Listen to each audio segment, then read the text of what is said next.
We all love a good laugh, right? Of course we do. But have you ever stopped to think about what's really going on behind the joke? Well, today we're diving into the deep and often pretty dark connection between comedy and sadness. So to get us started on the right foot, let's just warm up with a few classic jokes, rapid-fire style. You've got your classic dad joke puns, your clever little one-liners, And of course, your simple visual gags. See, these kinds of jokes are just simple, harmless fun. But that simple joy actually brings us to a much more complicated question about humor itself. Yep, we've all heard the phrase, laughter is the best medicine.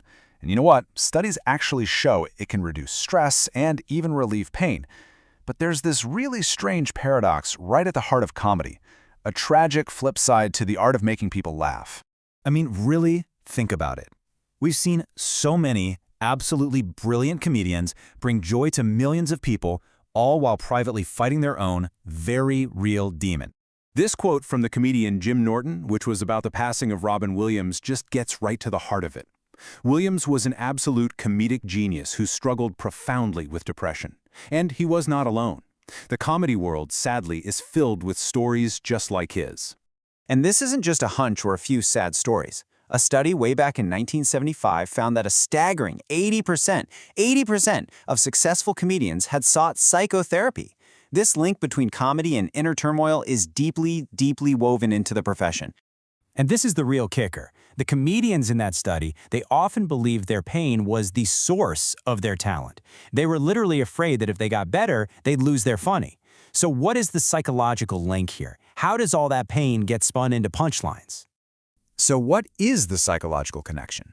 Well, a lot of the time, it comes down to a really powerful defense mechanism, a shield that gets forged in the fire of social anxiety and discomfort.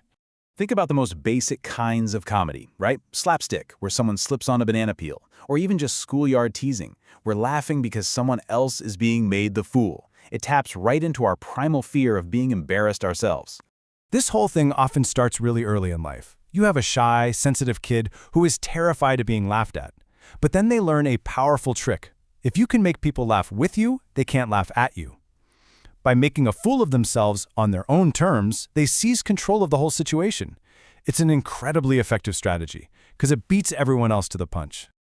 But this powerful connection between pain and laughter, it isn't just a psychological quirk. It's also one of the oldest and most profound traditions in all of storytelling and art.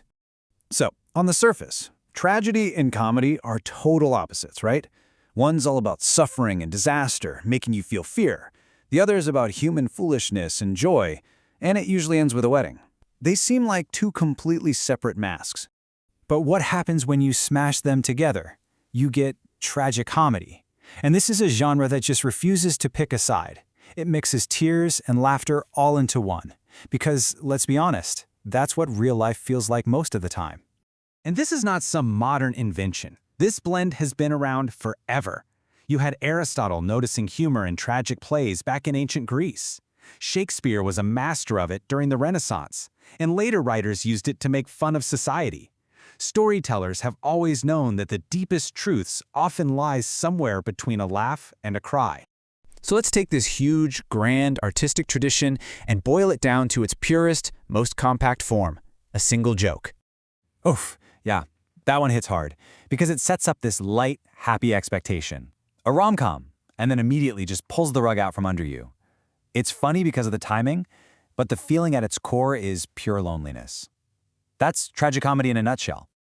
Okay, now here's the setup for a classic plot twist joke. It starts on a pretty somber, heartfelt note.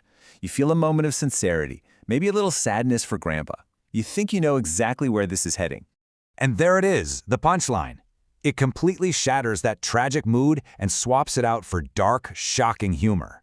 In just two little sentences, it perfectly captures the whole essence of tragicomedy, taking a moment of genuine sadness and flipping it into a laugh. So this leaves us with one final thought to chew on. From the class clown trying to fit in to the greatest works of art, there seems to be this unbreakable link between our sorrow and our laughter. So maybe humor isn't the opposite of sadness at all, but its partner, a way for us to stare right into the darkness and find a reason to smile anyway.